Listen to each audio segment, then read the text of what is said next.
Лучшее пособие к применению для юных агрономов в Сунже для школьников. Специалисты управления Россельхозцентра Ингушетии провели мастер-класс по ведению хозяйства. Как посадить и вырастить дерево, информация о вредителях и сорняках.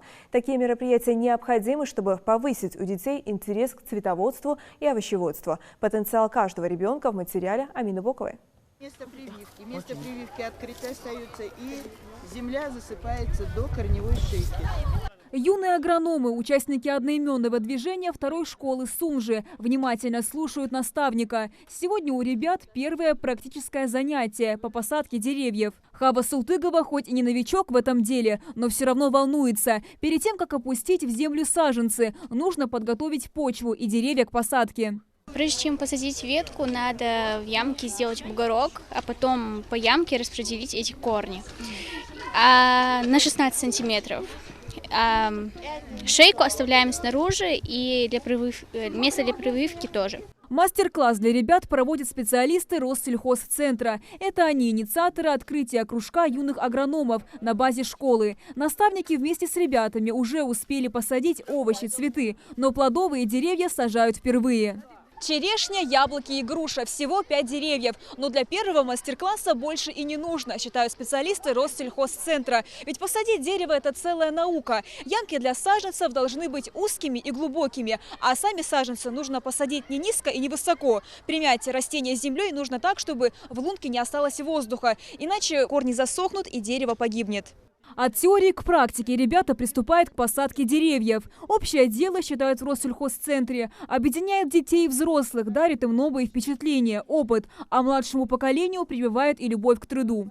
Целью создания уголка у нас было желание привить любовь детей к земле, к сельскому хозяйству, к труду вообще в целом. Многие дети у нас не знают, как работать с землей. Вообще не выходили в сад, ничего не делали.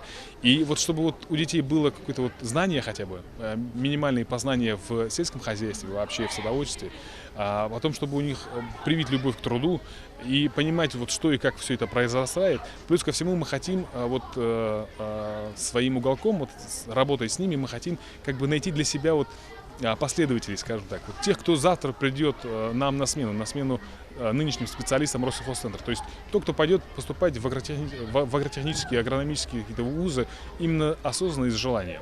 Движение начинающих агрономов во второй сунжинской школе создали 2 года назад. Тогда сотрудники Россельхозцентра организовали в кабинете биологии уголок юных агрономов, чтобы повысить у детей интерес к цветоводству и овощеводству. Здесь разместили плакаты с информацией об основных сельхозкультурах, вредителях и сорняках, встречающихся на полях Ингушетии.